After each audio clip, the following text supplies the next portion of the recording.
What's up, everybody? Adam here, Blacktop Smack Talk. I'm on my solo mission today, man. All my guys, they deserted me. One of my dudes is in San Antonio. The other one's making a ton of money, and the other one's in Cali. So I'm riding solo today. I got an exciting pod interview today with some of my friends who are big coaches in the women's game. If you guys saw my very first episode, we did a coaches roundtable, but today we're gonna do a women's coaches roundtable. And some of the coaches that I know who I'm close with. First, we got Emily McKenzie from Holy Names High School. Marcus Tibbs, who's coaching men's basketball at Bellevue, but he's also a top coach at FOH, Friends of Hoop. And then, unfortunately, we have Mo Hines, one of my homies from back in the day. We have Mo Hines, who's top coach at Tree of Hope. Everybody, how you guys doing? Good. Doing good. Man, I appreciate you guys taking time out of your day to talk to me. Yeah, I'm excited. Man, first thing, you guys, and Emily, we can start with you. With the way the world is kind of going right now, and with everything kind of being on lockdown since March, what's the kind of a day in the life look for you? First of all, I mean, we'll dive into the coaching stuff, but I just kind of want to, chop it up, get to know, what's going on in your guys' world. So what's the day in the life look like for you? Okay. I have 3 children at home. I have a 13-year-old, a 9-year-old, and a 5-year-old. And so we are, 2 of them are hybrid learning and one's remote learning. I work as a school counselor at Holy Names. So I'm doing that remotely and kind of in person as well. I sit on the board of trustees at an independent school in Seattle, and I'm doing a lot of board work and helping out with that school. Mm-hmm. And then leading some anti-racism efforts at Holy Names. Oh, that's what's up. And doing a lot of that work with students and parents and faculty. So just a little bit of everything. Okay. All right. So man, full play, 3 kids. Yeah, geez. I think you got a lot going on. Looks like Tibbs, can you answer, or should I just go to Mo? I can hear you now. What's going on? Man, what's a day in the life look like for you? Man, I wear a lot of different hats. Like right now, I am field managing at Bellevue College. So I'm out here on the soccer field. I'm security at Mershon High School. So I usually Monday through Friday, I'm serving lunches right now during this pandemic. Mm-hmm. So I usually go there to serve lunches for the kids, and then I'll just fly around, do trainings wherever, whenever outside. I did our guys training today for Bellevue College, and then I've been here all day since. All right, Mo. Well, what's your day look like? Man, it is daddy daycare from about 6 a.m. to about 3 to 4ish, and then it's the gym every day. And then I'd say 2 weeks we've been on the road, so doing that, then transferring, running the teams locally, and then taking kids on the road. Okay, pretty much. Tibbs, you wear a couple different hats, coaching boys at Bellevue, but then you got an FOH team also. Mo, you got your team, and you said you kind of just started going on the road. Emily, you got Holy Names. Have all you guys really been? How much court work have you guys been doing? Emily, if at all, for you, and then for Mo and Tibbs, what's it looking like for you guys? So little to none. Mm-hmm. Our gym is under construction. So last season we played the entirety of our schedule on the road. And then we practiced at a rented facility. So even without the pandemic, we would have been struggling to get gym time in the off season. Mm-hmm. And then WIA basically said, no, right now we are open. It's an open coaching season, which is unusual for high school sports. So I can interact directly with my players from now until November 30th, I believe, but I think they're going to push it out, but I still don't have a gym. So we are doing a ton of running, conditioning, injury prevention, strength training and stuff like that. And then the girls that are serious about basketball, because high school, right? So not all these girls care about basketball fully. There's girls playing soccer or lacrosse or training for that stuff. And then the more serious basketball girls are playing with their own club teams a little bit, traveling, especially my one senior that needs to get signed. She's out there. Okay. But for us, I have not been on a basketball court with my team since February. Damn. I could only imagine that. Yeah, that's tough. Mo, what about you guys? I know you've been doing some trainings, but when did you guys start getting back on the court?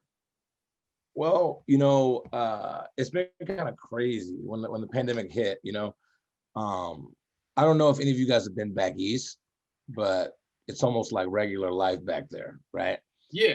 So that's what I've heard. A lot of those, gyms and stuff have been open. So in July, we were out. We went out. We were traveling, because it's like class of 21, like they got to get scholarships, right? So it's like, God, we got to take kids out. They're going to have nothing. So, we did that all through July and a little bit of August. Took a little break, and the gym has opened back up, but it's kind of like regulated.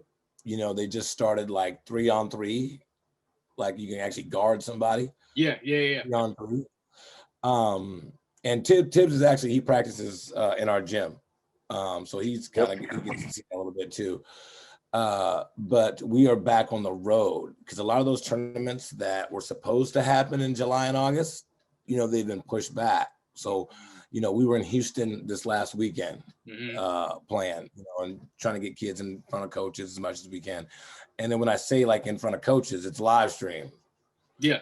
So sure. You don't know if they are watching, you hope they're watching, so they usually tune in to us if I actually, send something out. So just trying to get them as many opportunities as possible. And I think depending on cases, hopefully in the next few weeks, we'll get to do some like 5-on-5 stuff in there, but it's right. kind of tight. So me and Tibbs have a unique club relationship. Most club coaches don't like each other. Like Tibbs is like my brother. So it's just kind of crazy. It's funny when like we've talked about this multiple times, Mo, that like some parents will like message you or say something to me about you or something like that, expecting us not to speak to each other. Right. Yeah. They think that we hate each other or something like that. Like if I think somebody is way better than my level, or if I can't help them the way that I don't have the exact access for me to help them, I'm sending them to Mo. Or at the end of the day, I can contact Mo, or I can contact other people that will help me out at the end of the day. So it's been a unique thing with me and Mo. And it's been pretty funny to hear how some people feel about Mo and stuff like that. And I'm like, I don't have that same problem. Yeah, fair enough. So take me through, you guys are all former players. And I go back with you guys. I've known Emily since I was in like 8th grade. So I've known her a long time. Mo and me went to college together. I coached against Tibbs. I helped Tibbs get recruited. So I have a relationship with all you guys. So take me through the transition of going from player to coach. I know it was unique for you, Tibbs, because you were coaching and playing at the same time. But for the rest of you guys, take me through the transition. Emily, start with you. You had a great career at Holy Names, and you went on to play at Seattle U. And then take me through, when did you decide it was time for you to coach, or what was the transition period for you like? It happened accidentally. I was at a Starbucks and I ran into a coach that had coached against me in high school. Okay. And I was in my senior year in college at that point, and he was like, "Oh, are you coaching? Whatever." And I was like, "No."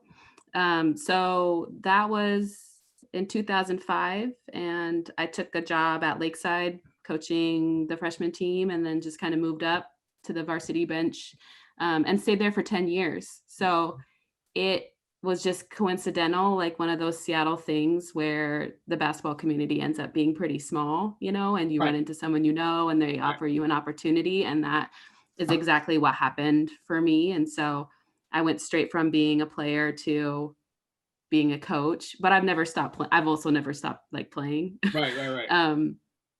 So I mean, I still play pre-pandemic, but because I've always wanted to like be able to do both, because I feel like I want to be able to try things and like know what I'm asking my players to do. Yeah. It just keeps me so connected to the game to be able to still get out there and play. Like it's sloppy, but it's I love that aspect of the game to be able to play it and coach it. Yeah, for sure. You wouldn't want to put your players through something you've never done. Right. Right. No, I feel you.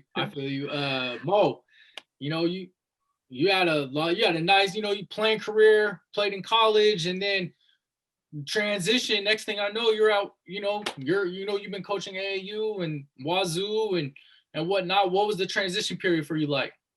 Yeah, it was kind of, like Emily, it was kind of like unexpected, didn't know what was going to happen type thing. We had finished that season at Shoreline, and I was down training at Emerald City. Right. Jason Basket, right? Training with Jason Basket. And one day he's in the office, and you guys remember Aaron Fitzgerald? Aaron Fitzgerald, he was a killer back in the day. And Tommy Wilson, right? So I'm training and working out with these guys, and I'm yelling at Tommy. And Basket comes out of the office and he says, "Hey man, you might make a good coach."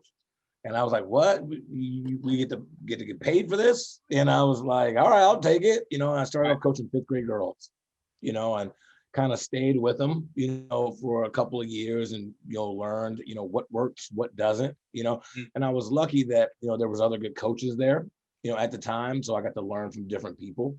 Right. And after a few years, I got an opportunity to coach with June Doherty, which is like rare. It really happens that you get to jump, from AAU to the Pac-12.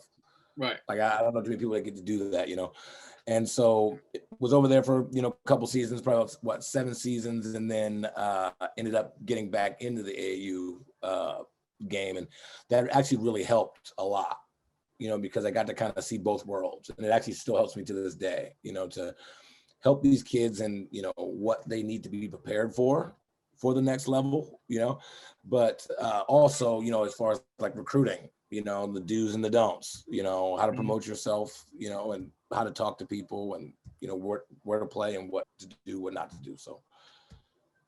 Okay. I mean, this is not very safe right now, but Tibbs.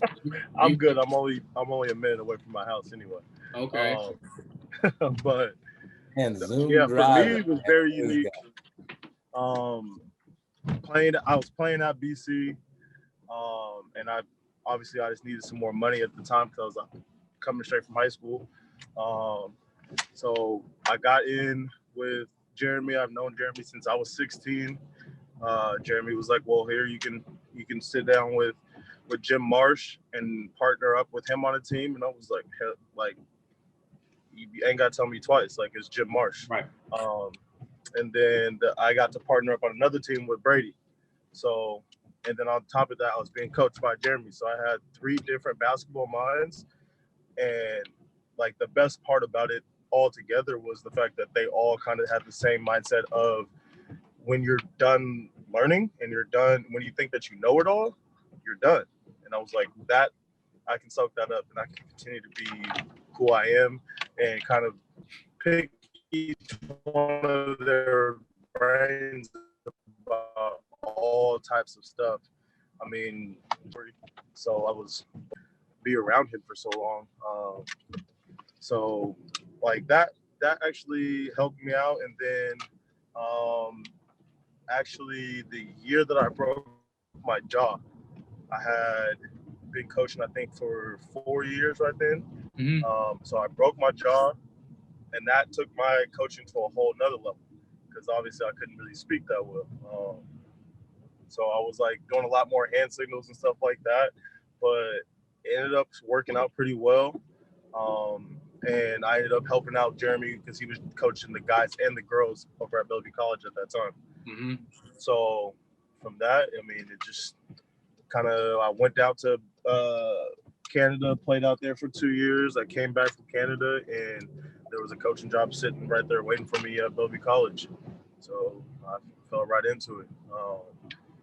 The only reason I even got into girls coaching, though, was Jeremy's daughters.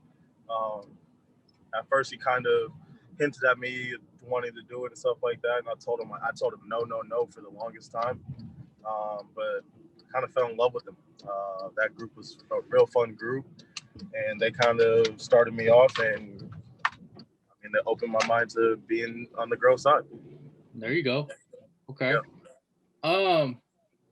So this is kind of a two-part question because both you guys have been on both sides. You guys have been head coaches and assistant coaches. So I want you to take me through first as an assistant, and I've also been on both sides, but not like high level head coach. And I coach like middle school as a head coach. But what's the hardest part for you guys initially of being an assistant coach? And then what's the hardest part of just being a head coach in general? Well, we can start once again. We'll start all of these with Emily. I really liked being an assistant coach. I think it's like about the fit, right? Like if you are on the bench with a team that works for you, the titles don't matter as much, you know? And I ended up with a really good fit when I was at Lakeside. I got to be kind of a younger assistant and just learn, and then kind of like a head assistant and get a bigger role. I loved that. And as a head coach, I would say the hardest part is like the program management. So we have 3 teams, and I manage the whole program, right? So hiring coaches for those, kind of the off the court stuff is where I spend a ton of time, or putting together our basketball camp. I mean, I like doing those things, but there's a lot of stuff that happens off the court that's really hard as a head coach. Just kind of that program piece, and parents is something that that I miss about. I mean, I miss the assistant coach life a little bit. Yeah. I think parents is like the thing for all of us as we've been coaches, even as assistants too. Yeah, and I have good parents. I have really good parents now. But it's definitely, I miss being the assistant and not even knowing what was going on. Sometimes all it takes is that one parent. Sometimes it's all it takes is that one parent. Yep. Mo, man, talk to me, man. You're assistant coach. In the Pac-12, Yeah. now you're a big time AAU coach, head coach. So man, talk to us about it. So I'll say my assistant coaching experience was different than most people because I had to coach for a husband and a wife, right? So they coached together. And so me and my buddy Brian's at Oregon State right now. So we were kind of like the third, fourth coaches. And coaching for June was actually kind of easy. And I didn't, going into it, I didn't know how to be an assistant coach. You really have to learn how to be one. You go from being a coach that just coaches by itself and then going to be an assistant. You have to learn how to assist, like how to deal with players. You're not standing up calling plays. You're running to get her water in the first year. You know what I'm saying? So it's like just learning, what it takes to help her. But I did learn that, the head coach is only going to be as good as the assistants, right? And what kind of job, you guys can do to help, right? So, but that also, going back to being a head coach, it made me a better head coach because I valued, my assistants. I got a buddy of mine assisting me right now, and I always see myself in like mid-game, what do you think? What do you see? What do we got to do? And not just, having that ego and saying, I can just do this by myself, relying on him to help. Okay. All right. Talk to me, Tibbs. For me, forgot. like that, it's Sorry about that. real difficult. Oh, you're go ahead, Mo. Finish up. Oh, I just forgot. I mean, it's kind of more just like what Emily said about those hard parts about being a head coach, dealing with parents, and just dealing with personalities, man. Dealing with personalities, kids, and just having to mesh kids and to, put them in the same boat and make them buy into team. That's probably one of the hardest things at the level that I coach. Because they're all after that same thing, and it's being promoted to get it a certain way, and trying to get them to play together is probably one of my hardest things I got to deal with. So right. Yeah. As an assistant, I mean, things are a little difficult at times because especially if you've been a head coach yourself and you make the decisions yourself, and then going from that to, or like being told things and like you get to make the final decision, to then turning around and being an assistant. It's like how you want to do something, you can suggest it, whatever it may be, but at the end of the day, it's their decision. So that is definitely the most difficult part of being an assistant. But like I'm in a unique place where like Brady we're all very hands-on with things. We all kind of get our own say. We get to all put a piece in. We're pretty much all on the same page with everything. And you definitely don't find that the whole times. It's fun.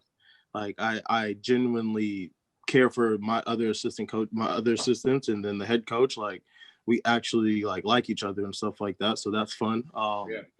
And like as a head coach, it's just, I would honestly probably just say it's the parents kind of make it difficult at times. Like I get that it's your daughter, it's your son, whatever it may be, it's your baby, but they kind of forget about everybody else that's there at times, and they kind of think about just them. And so that is what makes things a little difficult. And you got to kind of try and adjust their minds in that and tell them that, hey, like I'm here for you. I'm here for your daughter. I understand it. But at the same time, like I have 6-7 other girls that I have to get some time, and your daughter's gonna get back in, or whatever it may be. Like the playing time question is probably the worst question, I think. And never stops. It's never gonna stop. I don't think it's ever gonna end, but it's hands down the worst question that you could ask. And the worst time is right after the game. So I think those questions and those things make life a little difficult. Man, or the email the next morning, go in, you check your email. Oh my goodness. Man. Oh. Whew. I've had emails, I've had a text right after the game, I've gotten walked up to right after the game. I had a parent come up to me, and Brady will tell you, I had a parent come up to me and ask me like mid-game, like it was halftime actually. What? And we were just like, dude, what the fuck? Like me and Tone looked at each other. We were like, is this guy for real?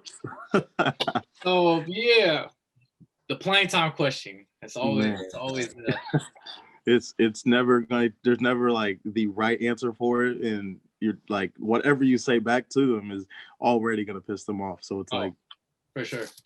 Just come back to me later. That's what I'll be telling them. Just we'll talk about this in a bit. For sure. Moving to kind of like what the trend of basketball has been. How it's trended to, we see the Warriors, we've seen like, the NBA and even a lot of college now has transitioned to, a lot of spacing, a lot of 3-point shooting, a lot of perimeter jumpers. It's more offense, less defense, and going positionless. I mean, we don't traditionally, you play with 2 bigs back to the basket. 4 or 5, or you play high-low with the bigs, but that's kind of going away, and so I just wanted to get your thoughts, with coaching girls. Is it the same, as it is for men's, because the men's has kind of gone away from that? Is it the same? And if so, in your opinion, and then get your thoughts on it. Like, how do you feel about the game? How the involvement of everything being so perimeter oriented? Me personally, like I say, the prime example was like watch the WNBA. Yeah. Like the Seattle Storm don't have a true five. Like Stewie and Tosh, like their 4-5 combination is crazy. Like Mercedes that comes off the bench, she's a true five, but she can still shoot it. Mm-hmm. I feel like this generation of basketball and like the further we continue to go, I just feel like everybody is able to do a lot more. I'm not gonna sit here and say like one generation is better than the other or anything like that, but they definitely are more skilled. A lot of them handle the ball a little bit more. Like it's just all the way through that everybody is starting to handle the ball or be able to make decisions with the ball in their hand a little bit better. Right. Yeah, I agree. That's kind of where the game has been going. And a lot of the trends. You see men's basketball going that way. Girls basketball is going to go, or women's basketball is going to follow that same trend. Looking at my team, I don't have a five. I haven't really had a true five in a long time. And we run a lot of pick and roll stuff where kids are picking and popping and stepping out and kind of playing like that. Funny story, I was just on the road in Houston and there was a big girl going to Texas A&M. The girl was huge, probably got scored by the rim anytime she won it. And I was like, oh man, we're just gonna sag on this kid. So she caught around about 15 foot and just started nailing them. And I'm just like, oh man, we're dead, right? But it's just how the game is going. I haven't seen one like true five in a long time. Mm-hmm. Okay. Yeah, I agree. I think that I have a team coming up this year that's like 5'10" and under. They're all 5'6" to 5'10", and so I'm thinking about how I'm going to make that work. We play in the Metro League, and really what I love about that is that there's a different style of play every night. There's 16 teams, and you're going to get teams that are just running and shooting. You're going to get slow it down teams and zone and man and press and everything. And so it's been a challenge to play 2 games a week against 2 different styles of play. And, in high school, you pick your girls, but you don't really pick your girl. You pick your girls from who showed up at school.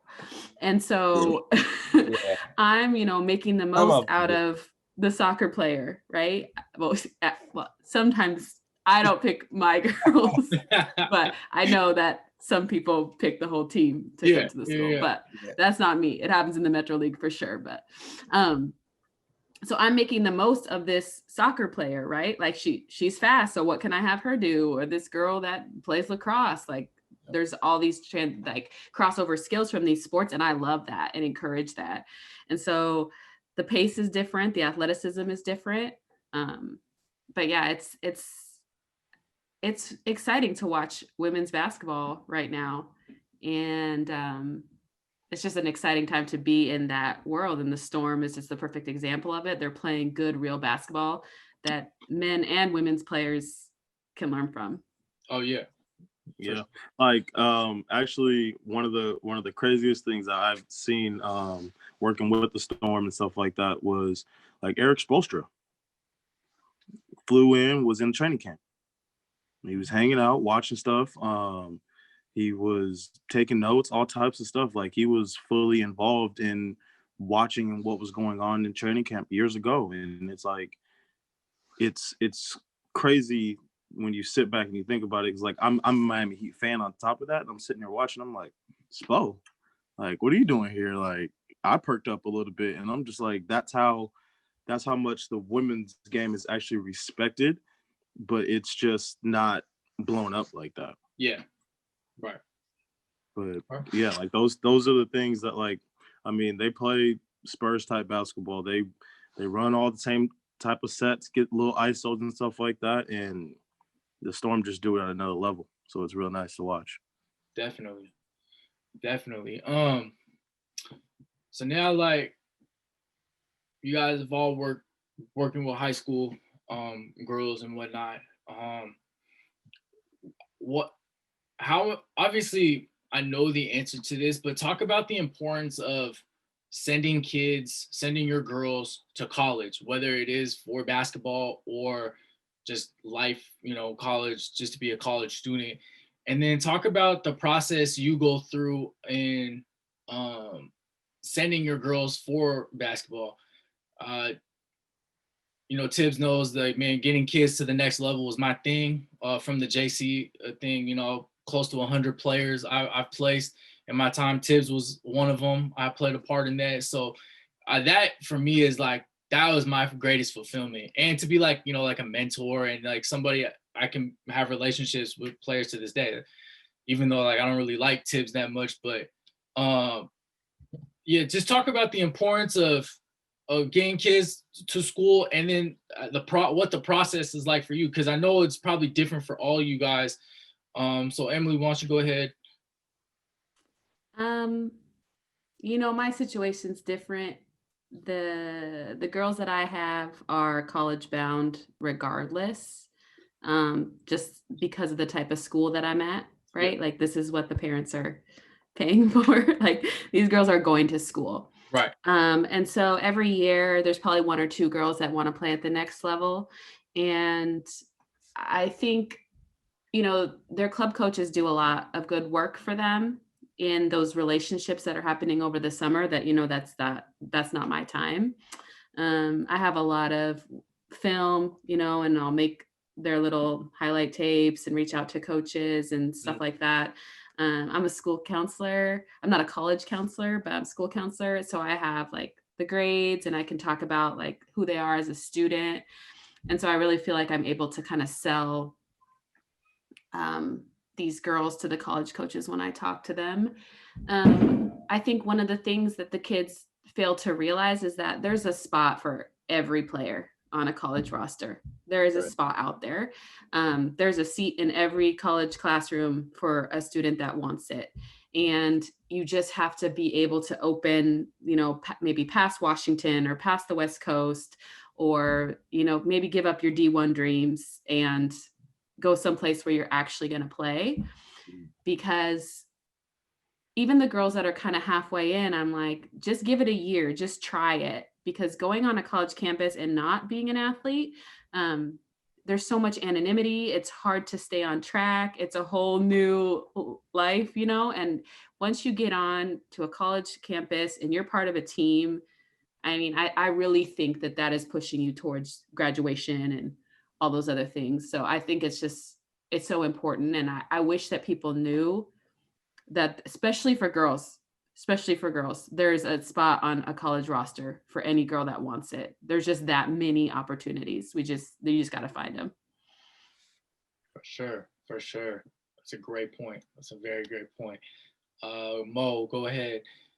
Yeah, I would say, especially with a lot of the kids I get, it's a lot of kids that probably can't afford college, especially with those kids that kind of run through the EYBL. And some of them can, some of them can't, so it's almost like a must. You have to, right? So it's like, I got a kid that's at Berkeley as a freshman. Would she have been at Berkeley if she didn't play basketball? No, she wouldn't, right? So, her playing basketball was kind of a must, and that's the way that, she's like in college.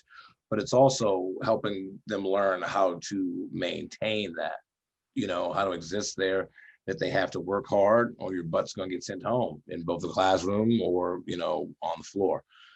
And I also, agree with Emily said, like there's a lot of also places for players to play in college, if you're not a D1 kid, you're a D2 kid and D3 kid. And, it's hard sometimes, especially with me, because I get on kids about that. Just because you don't have a D1 ride doesn't mean you can't go play D2. You can't go play D3.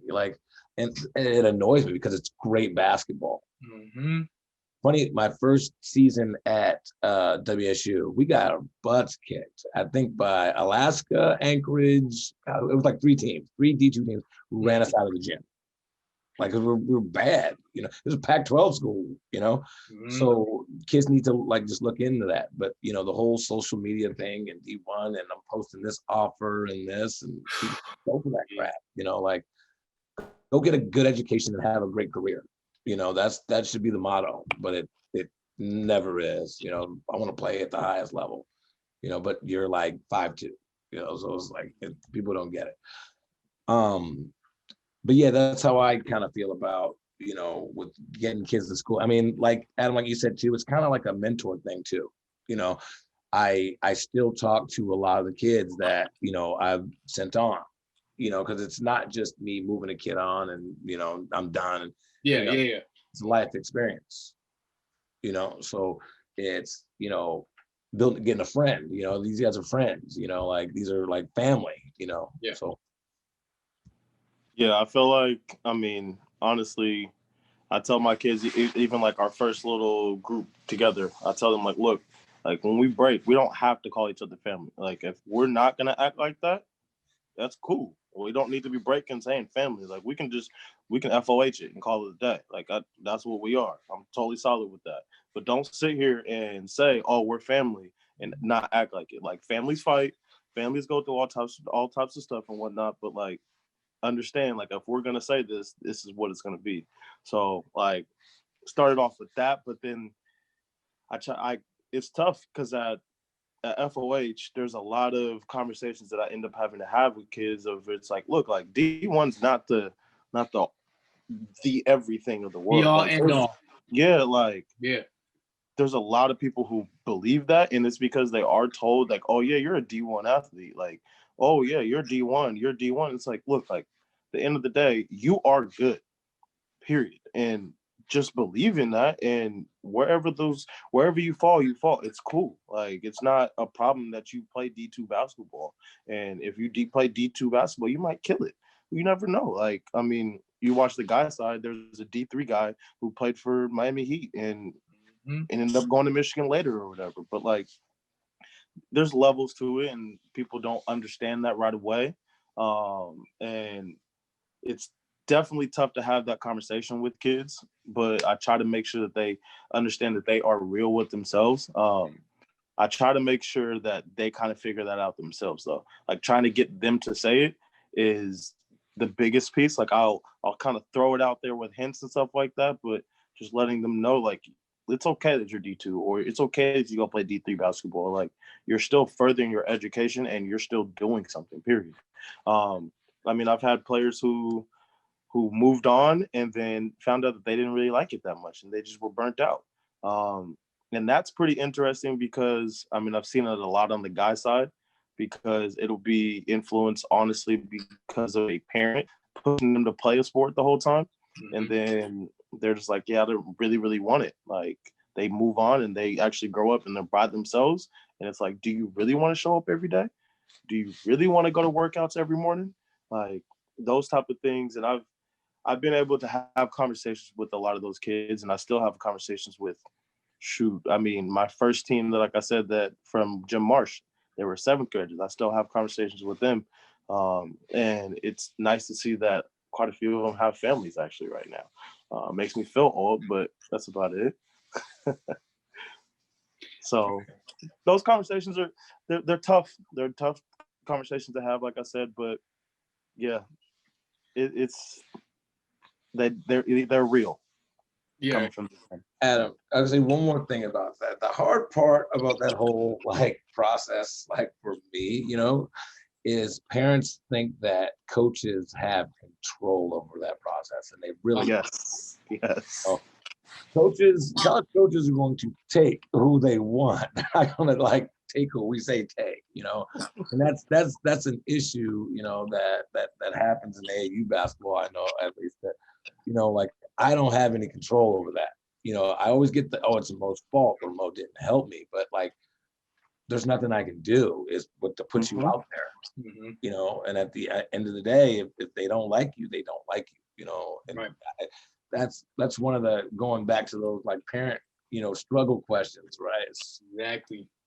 There's even some interesting stuff with that. Like when you think about it, when like how many phone calls have you had? I know I've had quite a few of a coach saying like, how are they in adversity? Like what when something's wrong, what are they like? Because I've had multiple of those conversations with kids, and it's like those gonna be the situations that make or break you from being at whatever school it is that you actually really wanted to go to, because they're watching your every movement. They're watching you on the bench and seeing how you're acting. They're watching how you react to a bad foul call or whatever it may be. And honestly, one of the first things that I have on a phone call every time is, how is the kid? Like, how are they personally? Like, I know they can play basketball. I know they can do all this, but like, I'm investing thousands of dollars in them. So how are they? Do I want to be around them, or are they a little dickhead? Right. For sure. So, I think Emily stressed on a very good point, and Mo backed that up, and both of you guys did too, is there's a spot. But you have to understand, like, what kids, men and women need to understand is D1 is not for everybody, And Tibbs is a primary example. He's D1 out of high school, ended up at Bellevue, and then we got him playing at high level in Canada, which is compatible to D2. Like, he was like an All-American there. So what I'm trying to convey is, it's like, if you kind of lower your standards, if you go D1, more power to you. You know what I'm saying? But like Emily said, there's a spot for everybody. If you're just willing to broaden your horizons and work for it, you can. But in actuality, like, what you guys all stress too is the importance of just getting your education, and getting your education paid for. That, and like Emily can attest, she sees the transcripts, and she sees, and she's able to convey what kind of students they are, and that's the biggest thing. Like, basketball is just secondary, and that's what I've always told my kids, and I remember stressing this to Tibbs too, is like, basketball the ball's gonna stop bouncing eventually. What you do with that education goes a lot farther. I mean, yeah, they can be compatible and go hand in hand, but it can go a lot farther. So, man, as you guys made phenomenal points about that. What's your guys' most memorable coaching moment? I know you guys probably have several, but what's a memorable coaching moment that sticks out in your mind? I would say probably the first state tournament trip. Like, just the atmosphere and kind of just the energy of playing at the Tacoma Dome, and so few teams get there, especially like after the switch to just 8 teams going. Right. It's crazy, and the level of play is so high, and all the bands are there, and the cheer squads, and all the student section is packed and stuff like that. It's just a crazy atmosphere. So, I mean, I've been able to coach at the state level, several times in my career, and I think that very first time of just being out there and having that experience that I had as a player, it's just something else. Like, I just love that. I love that atmosphere. Okay. Mo, go ahead. Mine, it's kind of a sad one, man. I mean, when was it? Last February? No, it might have been last January. Being down at the Mamba Cup. And oh, I know, you told me this story. I know the story.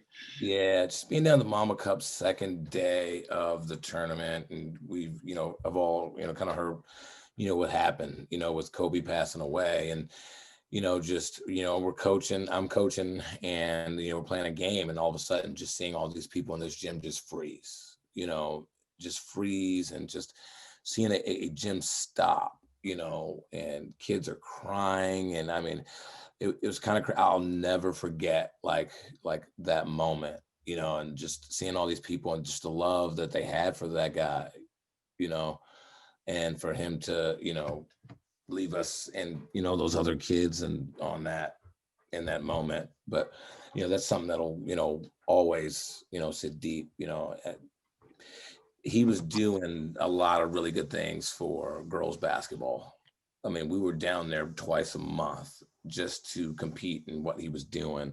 I had never seen him like been to events where it's a guys and a girls event, but the guys are on the back court and the girls are the main attraction, and there's people standing around the court watching girls. I don't know if I'll ever see anything like that. Yeah. Man, I mean, when you speak about that, like when my team got to play him like months before that, like it was that during that last summer, that was probably one of the coolest things to actually have to coach against him. So that was a pretty dope memory. But I'd say kind of that my last little group, because like when if it's on the women's side, yeah, like my last group that I've had them since 5th grade. They all kind of moved on and are playing now. But the fact that like to see how hard they played and how well they played together, they played through adversity, they played through a lot of stuff. Like I said, our first little tournament, I was able to, when we got to play against most team, actually in the semis, I had to draw something up out of a timeout just for a game winner, and just seeing how much they wanted it for themselves type of stuff was probably my most favorite group that I had. I can't say that too much because like all the rest of my teams that I've had before are probably gonna be upset, but that was definitely a lot of fun with that group for sure. Okay. And lastly, and what's the long-term goal? What aspirations do you have? Is it moving up a level? Is it continuing to build a program for X amount of years? I mean, what's the long-term goal for you guys as coaches in the women's game? Emily, because you're at your alma mater and you play a big role at the school already, and you're there. But is there a bigger term or longer term goal? Before I came, like I was the third coach in 4 years or something like that. There had been a lot of change, and that's pretty common in the high school coaching world. So I just wanted to get the program back on track in a lot of ways and straighten some things out and continue to make it a program that I'm proud of. We're pretty much like a middle of the pack team, which is fine. But if my team comes to your gym, the girls are going to, be respectful, and I'm going to be respectful, and we're going to just, I'm setting them up for that next level.